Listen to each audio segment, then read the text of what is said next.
I'm honored tonight to introduce to you C.F. Hazelwood. I met him just a while ago at dinner.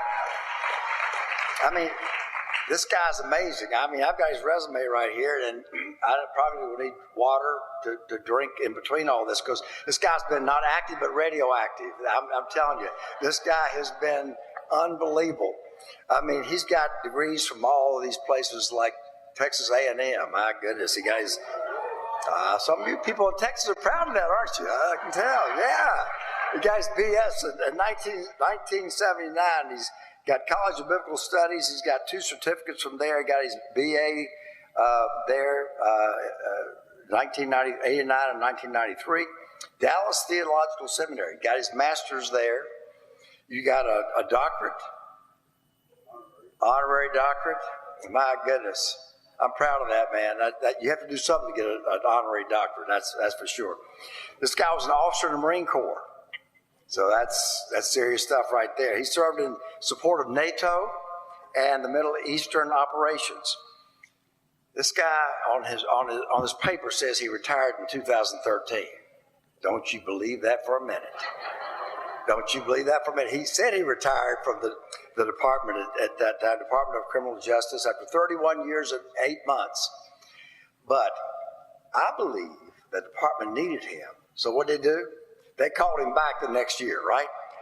The next year, 2014, he's back working. And that's because a man of God does never retire. He does never give up. He does never quit. Why? Because there's always more to do. There's always more things to do. So in 2016, he's head of leadership development training, and he's promoted to Deputy Director of Rehabilitative Programs Division, and he's the director right now of the religious services since October 2020. The guy's been on the move. He's been doing things, and I'm proud of that. But here's the one thing that I see on here that I absolutely love, and I think you will too. He's been active in prison ministry since 1991. That's a guy that we need inside the prison system, working inside the prison system. We need godly men and women working inside the system to bring about good things. And I'm honored to meet you, sir. And you're married to your lovely bride right there. I'm assuming that's your bride right there. I didn't meet her at dinner, but I'm assuming. And praise God for that. 45 years of marriage to this beautiful woman. Thank you, Lord. He's got 4 adult children, 9 grandchildren. That what a blessing. What a blessing it is. I'm just thankful for that, Lord. But what I'd like to do at this time is ask this guy to come forward and share with our group tonight. So, CF, come up here and talk to us.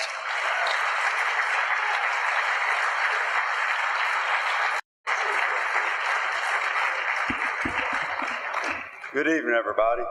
How you doing? I was asked to come share tonight, give you a little background on what Kairos means. As he read my resume there, and I'm also a pastor. I've been a pastor for 37 years, and be the pastor at the church I'm at now. Be my 25th year next month. So I got but you know, when I graduated from Texas A&M, I had one goal in mind, and that was the only goal that I had, and that goal was to be an officer in the Marine Corps. And I'd planned on 40 years. I'd planned it out. My wife, we were both young. I was 19, she was 18. I said, let's go ahead and get married. And that way we have 2 years together. When I get in the Marine Corps, I'm going to deploy to every place I can go, and I'm going to get my ticket punched and hopefully make it to general. And she said, I'm in for the ride. And I said, all right, let's roll. So we got married, and the last 2 years at A&M, we were married, and I went off the Marine Corps. And as it would go, when I got selected for captain, I was injured on an operation, and I couldn't stay in the Marine Corps. And I didn't really have a plan B. That's all I'd really planned on. And so I came back to Texas, said I'm going to interview for some county agent positions, look around, see what I can find. But I knew that the prison system had an agricultural program, and I went and talked to them, and they said, sure, but you got to work security first. And I said, that's fine. And I went to HR department. I said, what is the baddest prison in the state of Texas? And without hesitation, they said, Eastham. And I said, can I get assigned to that unit? And they said, well, you have to go talk to the warden because we don't let many people go out there. So I went in and talked to the warden and told him, I said, this is what I want. I figure if I go to the toughest place, I'll learn faster, I'll get better equipped. I said, I'm interviewing some county agent positions, so I may end up leaving. Told him I'd been in the Marine Corps. He said, give me that thing right there. I gave it to him, and he signed my paper, man, and I was on. Went to Eastham in 82, and Eastham was a violent, brutal place. I'm not going to go into details with it, but it's the most evil situation I'd been in. I'd seen some bad stuff in the Corps, but that place was bad, and the evil was everywhere. As it went, I got promoted quick. I'd been there about 6 months, 7 months, and the warden called me in the hallway and said, I want you put in for sergeant. And so I did, and he promoted me to sergeant. And one night while I was sergeant, I walked into the dining hall because I had to stay late to do paperwork. And I went into the dining hall. I mean, back then on Eastham, it wasn't uncommon to have 2 to 3 stabbings a night and have anywhere from a dozen to 2 dozen fights that required hospitalization or medical care. Place was unbelievable. They called it the Bloody Ham. It was on the cover of Newsweek magazine in 1985 as the most brutal prison in America. And I was a sergeant, and I walked into the dining hall, the ODR, to get a bite to eat, and there was a little black inmate in there, about 5'2", and a little Hispanic inmate, and they was having an argument. And they looked up and said, hey, Sarge, you're a Christian, aren't you? And I remember my answer, and I'll just tell you exactly what I said. I said, you damn right I'm a Christian. I said, I got a pickup truck, a shotgun, and I live in America. I said, what do you think I am, a freaking heathen? And they said, well, maybe you can answer a Bible question for us. And I said, I'm not answering no Bible question. Bring me my food and get out of here. And they brought my food to me. I ate my food, and I left. The next night I go in there. This little inmate sets my plate down, and there's a piece of paper on the top of the plate, and I picked it up, and it was a Bible verse. And I looked over at him, and this little guy, you got to understand, he's doing a 99-year sentence stacked with a 50. That's a lot of time. And he was grinning, so I knew he was stealing or doing something illegal back there in the kitchen, and I said, I'm going to catch this little rascal. But I said, come here, bud. I said, did you put this paper on my plate? And he said, well, yes, sir, Sarge. He said, you said you was a Christian. I figured we could fellowship. And I said, bud, the only fellowship we're going to have is back there in that kitchen when I stomp a mud hole in you. You put another piece of paper on my plate and it's over with. Yes, sir, boss. I got you. Next night I come in there, he sets my plate down, there's a piece of paper on it again. And I said, this is not good. And I looked at it, it was another Bible verse. And I looked back there at him, I said, come here. And he's just grinning ear to ear. I said, you think that's funny, don't you? And he goes, no, boss. He said, I just got joy. And I said, I'll tell you what I'll do. I said, I'll slap all the taste out of your mouth. I'll take that joy out of you real quick. And he told me, he said, Sarge, he said, I don't doubt that you'd do that. But he said, wasn't no man put that smile on my face. And he said, ain't no man gonna take it off. And I honestly, I didn't want to mess with him. I said, this dude's got something. I don't know what he's got, but it put a shot of juice in him, man. He was bold. And I said, I don't know what he has. I said, how can this guy be happy with a 149-year sentence? I said, I'm married, got a good wife, 2 kids at home, and I'm miserable. I'm miserable all the time. And I said, there's something going on here. I don't know what it is. But I went home and I started reading the Bible. I read through the Bible 4 times. And over a period of about 6 months, my wife and I started attending a little church there in that little community. And after 6 months, one day, I was driving out in the country after a Sunday service. I drove out in the country and I stopped in the woods and got out of my truck. I walked out in the woods and I got down on my knees and I trusted Christ. And I walked out of those woods a different guy than I walked in. And just so happened that Thursday before that happened, they called me up to the warden's office and promoted me to lieutenant. I thought they were going to promote me to lieutenant because they want me to go to Ferguson as a lieutenant. You got to understand, I've only been in a prison 18 months. And they promoted me to major. And they said, we're going to lateral you over in agriculture. He said, you got too many, I forgot the word they used, you've been in too many incidents with inmates. And he said, you've got to get in a position where you will be able to cool out some. And I said, okay.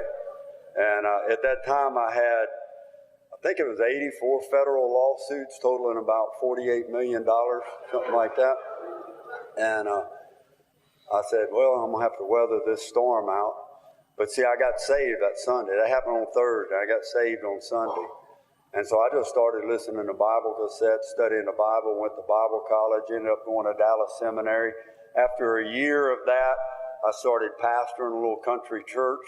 And some chaplains on some units, Chaplain Drum was one, they noticed a difference or had heard the difference.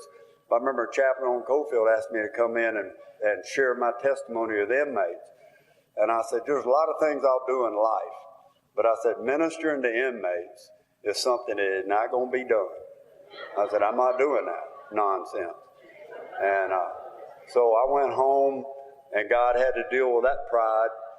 And he busted my tail, and after about, it was a year or so of wrestling with that, I finally said, I'm going to go just so I can sleep at night. This is horrible, man. I went in and apologized. I went in and preached a sermon to the inmates, and I liked it, but I didn't tell anyone I liked it. I liked it, and I didn't tell anyone. I just kept it a secret, and I said, man, I want to do that again.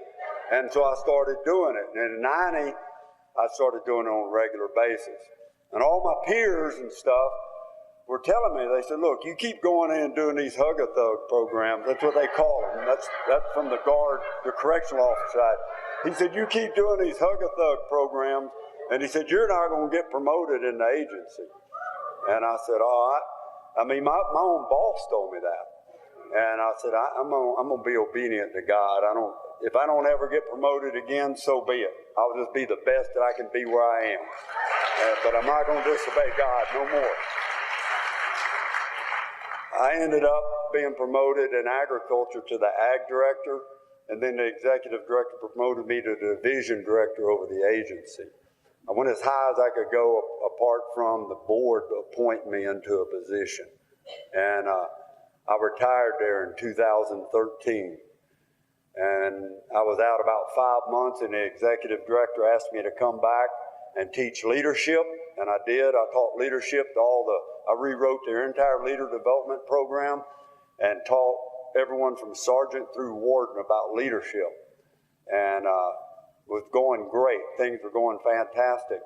And then a guy got promoted that I'd mentored. He'd been a warden on 3 big units. He got promoted, Chris Carter. He got promoted to the director of RPD, which stands for Rehabilitative Programs Division, which is what chaplaincy's under.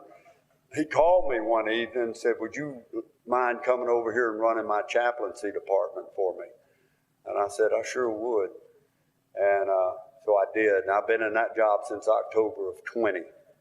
So it's been quite an experience for me from going to where I wasn't going to minister inmates. Now I'm running the whole chaplaincy department for the agency I was working in at that time. It just shows you how God has a way of flipping things around on you and a way of doing things.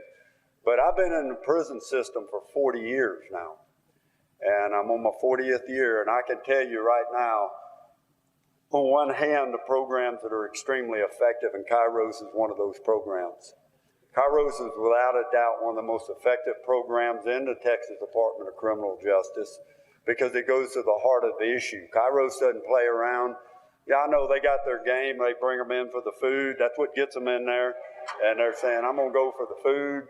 And when they get them in there, they hem them up and hammer on them. And about 80% of them, I think, come out as Christians after they finish with it. But you know why they do that? It's because it's prayed over. It's because it's prepared over. It's because people have a heart and they care. And if you don't have a heart that cares, you will never make it in a prison. Because the most effective thing you have is not the message you preach, it's the attitude you carry with you. Those guys are guys that have been beat down all their life. They come from traumatic backgrounds. They all have trauma in their life, struggles in their life, problems in their life. Nobody in their family cares for them. I can show you inmates in there. I hadn't talked to a family member in 30 years. They have no one in their life that loves them. And all of a sudden a group of men and women come in on a weekend, share food with them, and treat them like human beings. And I'm telling you, that moves their heart as much as anything you do when you're in there. Because nobody has cared for them. And when you care, you can make a difference.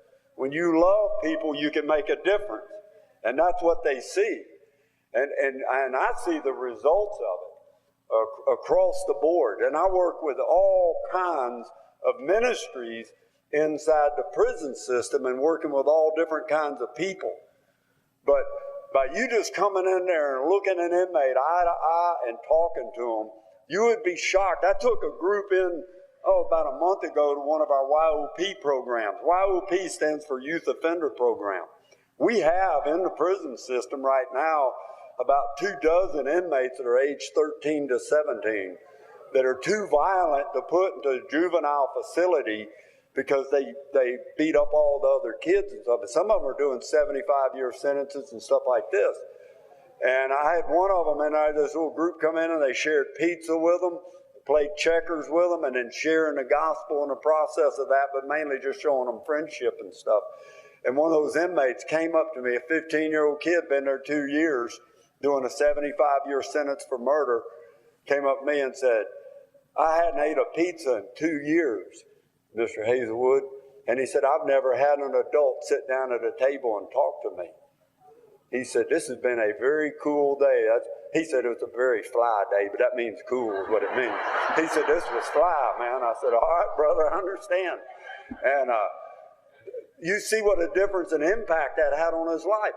Folks, I can go down to get a pizza any day I want to. I can talk to an adult anytime I want to. I've been brought up as a young child to look adults in the eye and speak to them. But these guys hadn't. And all of a sudden someone comes in and does it, and his life has changed over that right there. Kairos is changing lives. And I know all the stuff you have to put up coming into a prison system. I'm speaking on behalf of Texas, but I've spoken in Ohio, California, Tennessee, North Carolina. I've been all over the United States, and I know one thing about prison. It's a frustrating place to have to get into and get out of. That's all there is to it. Whether you're wearing white or whether you're coming in free world clothes. Now, I can tell you, it is a difficult thing getting. It's nothing but hassle, harassment, frustration, and disappointment. That's all it is to it. Because that's the environment you're in. You're in the devil's playground when you go into a prison. You're in a place of concentrated evil. You got to understand that inside an average prison, you've got the worst person out of just about every city across the state of Texas crammed into one place and expected to live together. And you're bringing light into that environment. There's a lot of people that don't want that light in there. But I'm here to tell you, as the director of the chaplaincy program, I want the place flooded with light. I want as much light as we can get in there. Because light not only changes the inmates, life changes the correctional staff because it changed my life. Because of what was done in the life of an inmate. It'll change that life. I saw Kairos come in on death row this past year. Now, we've just come out of the COVID thing, so I've got a lot of people that are like, well, we can't do this, we can't do that. And what has happened in a lot of stuff is we've developed a vocabulary of what we can't do instead of improvising, overcoming, and doing things we've never done before. And that's what we need to be about. You need to find ways. There's a roadblock. How can I get through this thing? How can I become more effective? Well, Kairos came in. And I hired a chaplain there at the Palunsky, and I had Chaplain Guy there, and I had hired Chaplain Martin out of California because he worked on the Donovan facility out there, a massive operation. He was very experienced. And it just so happened, I found out he had a fiancée that lived in Texas. And so I worked through this woman that was a Nashville singer that would go out to his prison and sing. I said, talk that dude into coming to Texas. And she did. And I got him. And they brought Kairos in there. And Kairos went in on death row, of all places. Now you think about this. Attorneys don't even get in on death row. Okay? But the inmates had come to me a year before I got this job and said, Mr. Hazelwood, what do you think about us doing something on death row? I said, I think it's great. We need to be in the darkest places inside these prisons. Because I said, those are the people that need to hope the most. And I said, we need to flood those areas. And they said, well, they don't want to do that. Well, it just so happened, God worked it out to where I made director of chaplaincy about 6 months after that question was asked. And I went to that unit the first day, sat down with the warden, talked with him. He said, I'm on board. If you're going to support, I'm on board. We're going to do it. And we did it. They brought them in there. And we put 14. A couple of them professed to be Christians, but the others weren't. Some of them were hardcore inmates. And through the Kairos program, and then following the Kairos program up with Bridges to Life, there was a transformation took place in that place.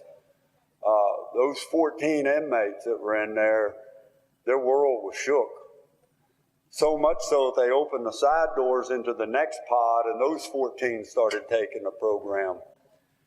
And there was 28 inmates that graduated out of that program that are destined to be executed. One of my jobs is to sit with those men before they're executed for the 4 hours before they're executed and talk to them and visit with them.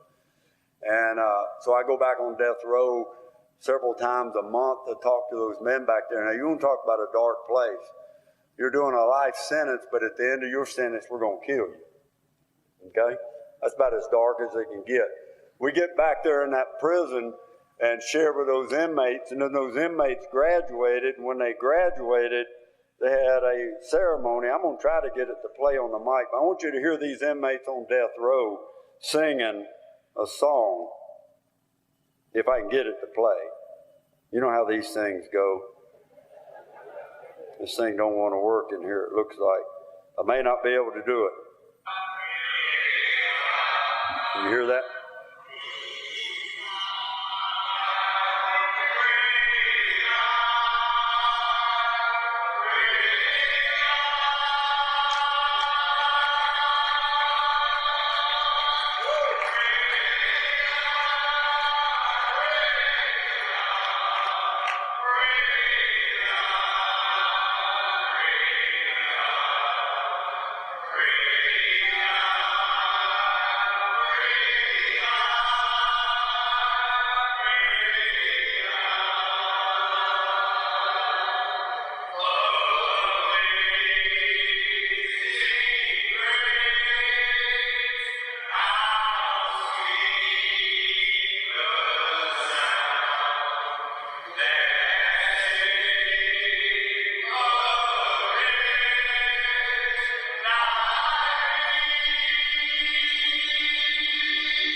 That's 28 inmates.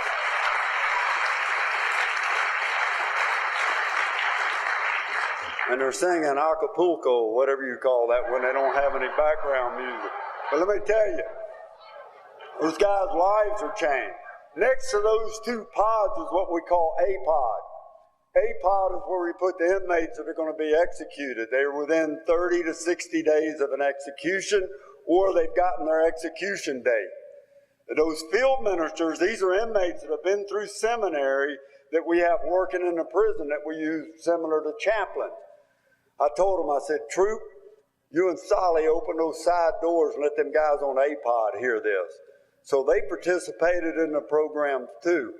And two of those guys over there are not, they don't have dates, but they're so incorrigible and they're so evil that they have to be under constant observation, and A-Pod's under constant observation with cameras and everything.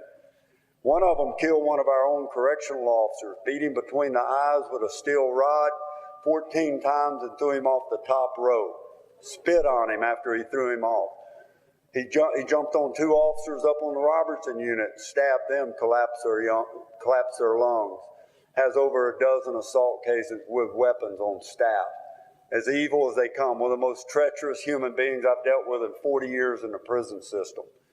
And I asked him, I said, you want to be a part of the program? He said, no, I ain't being part of I won't put the other words in there. But you've been in a prison, you know what I'm coming from. About the end of the Kairos program, he said, bring me one of them books. They took the book back there and they started going through Bridges to Life with him.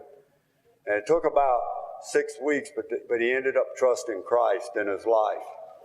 And let me tell you this. I'd put those field ministers back there a year before that.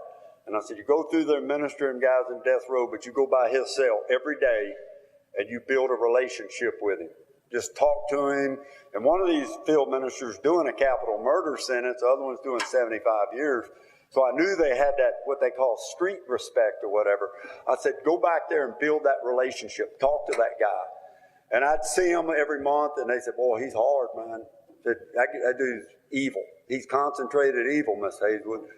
And I said, keep going. Don't quit on him. You keep going. You become his friend. You tell him jokes. You tell him stories about the Cowboys, whatever you want to talk about. But I said, you build a relationship with him. Took him about a year, and they said, he's opening up now. He's talking to us.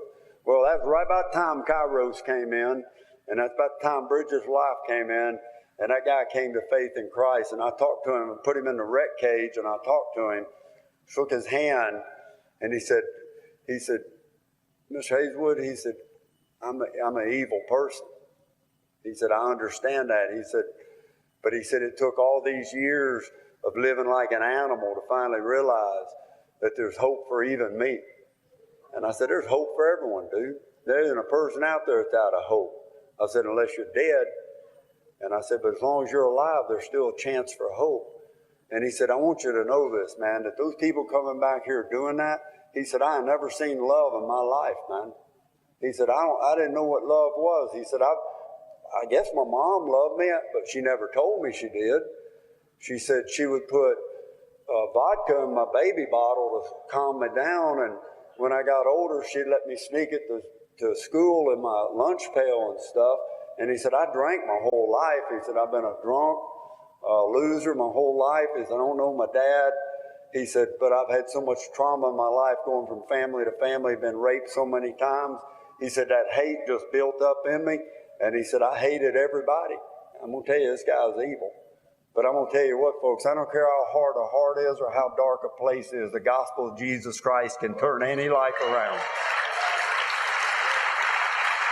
And Kairos is a part of that. You heard those men sing. Kairos is a part of that. You know, the Bible talks about some people sow, some people reap. But when we get to heaven, we'll all rejoice together.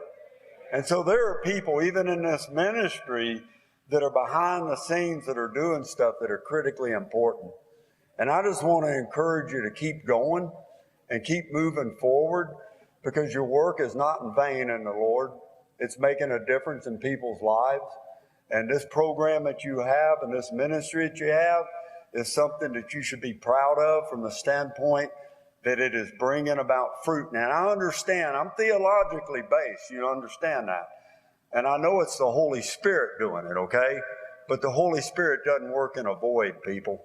Somebody, flesh and blood, has got to step in on that cell block and look a person in the eyes and say, I love you and I'm here to offer you hope. Because you're living in a hopeless place. But I got something you need, and I got something I'm going to share with you, and that hope is going to change your life. Those words right there will set the stage, because you got to understand these people have been lied to and beat up their whole life. But you offer hope. One of them inmates told me, he said, that Kairos is a cool program. He said, they are pimps for hope, man. And I said, yeah, they are. And that's a compliment, man, but that's in just that regular old language. I said, yep. I said, they're hope pimps. That's what they are, man. They bring that hope and they bring that food. And he said, oh, man, they bring that food. He was happy. But that's what you do. That's the ministry you have. And you people are what makes it happen. And I appreciate you. Our agency appreciates you. But more than anything, you are doing the work of God. And when you're doing the work of God, it does not go unnoticed. No matter how difficult and frustrating it may be. Hang in there. Keep pushing the pile. That's what I tell my people. I said, what we got to do in chaplaincy, we got to push the pile. I said, one guy can't do it all. We got to get together and we got to push for that goal line to get this across the goal line, because what we want to do is we want to change the agency. And I said, I want to see this agency have a revival, and this revival spill out of this prison across our state and across our nation. Wouldn't it be something if God brought a revival to America and it came through our prison systems all across the country? Because see what you're dealing with type A personalities with most of those inmates. Inmates, people go out and get drunk, they drink, some wine or whiskey or something. The inmates don't do that. They take and they stick heroin in their neck vein and shoot it. When they do dope, they do double barrels in their arm. When they drink, they'll go on a 6, 8, 10-day drunk. But when they get saved, they go the same direction for the Lord. And they are fired up. And the most fired up Christians I've ever seen are inmates that God has changed their life. So what you're dealing with the devil's A-team, but we're going to get them in free agency and bring them over to the winning side. You hear me? And we're going to win. We're going to win. But I want you in the trenches, and I want you to keep doing what you're doing. And may God bless Kairos for the work that you're doing. Thank you, folks. Appreciate you.